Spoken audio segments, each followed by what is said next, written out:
नमस्कार, आप देख रहे हैं न्यूज़ 31 और मैं हूं आपके साथ किरण। एयर इंडिया विमान हादसे में AAIB यानी एयरक्राफ्ट एक्सीडेंट इन्वेस्टिगेशन ब्यूरो की 15 पन्नों की रिपोर्ट में बेहद चौंकाने वाले खुलासे हुए हैं। रिपोर्ट में AI-171 फ्लाइट के आखिरी 98 सेकंड की पूरी घटना को विस्तार से बताया गया है। दरअसल ये लंदन जाने वाली फ्लाइट अहमदाबाद से उड़ान भरने के तुरंत बाद दुर्घटनाग्रस्त हो गई थी। जैसा कि हम सब जानते हैं कि इस हादसे में 241 लोग मारे गए और इस हादसे में सिर्फ एक यात्री ही बच पाए। आपको बता दें, AI-171 ने दोपहर 1:37 पर उड़ान भरने की इजाजत मिलने के बाद टेक ऑफ किया। दरअसल ये बोइंग 787 8 ड्रीमलाइनर सिर्फ 32 सेकंड ही हवा में रह सका, उसके बाद क्रैश हो गया। शुरुआती रिपोर्ट के मुताबिक 1:38 तक एक इंजन की स्पीड टेक ऑफ रोल के दौरान 284 किलोमीटर प्रति घंटा हो चुकी थी। अगले 2 सेकंड में विमान ने BR स्पीड यानी रोटेशन स्पीड हासिल की, जो 287 किलोमीटर प्रति घंटा थी। इसके 4 सेकंड बाद ही विमान जमीन छोड़ हवा में पहुंच गया।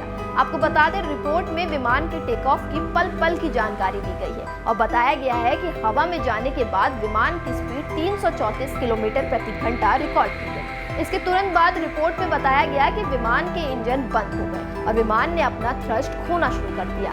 एल्टीट्यूड यानी ऊंचाई बढ़ाने के लिए RAT यानी रैम एयर टर्बिन को डिप्लॉय किया गया। अब आप सोच रहे होंगे कि ये RAT क्या होता है और इसका इस्तेमाल कैसे किया जाता है। दरअसल RAT तब चलाया जाता है जब किसी समस्या की वजह से इंजन फेल हो जाते हैं या फिर हाइड्रोलिक सिस्टम काम करना बंद कर देता है। एविएशन एक्सपर्ट बताते हैं कि निचली ऊंचाई पर एयर फ्लो कम होता है और तब रैट काम करता है और ये तब भी काम करता है जब विमान आसमान में अधिक ऊंचाई पर हो। रिपोर्ट के मुताबिक इंजन 1 का fuel cut off switch run mode में 5 सेकंड बाद डाला गया, जिससे इंजन रिकवरी के संकेत मिलने लगे। 2 सेकंड बाद APU inlet door auto start logic से खुलने लगा। इंजन 2 भी 2 सेकंड बाद स्थिर मोड में जाने लगा। रिपोर्ट में कहा गया है कि इंजन 1 ने अपनी कोर स्पीड की गिरावट रोक दी थी, जिससे वो फिर से चालू हो सका। वहीं इंजन 2 अपनी कोर स्पीड की गिरावट को नहीं रोक सका, जिससे वो दोबारा फुल फंक्शन में नहीं आ पाया।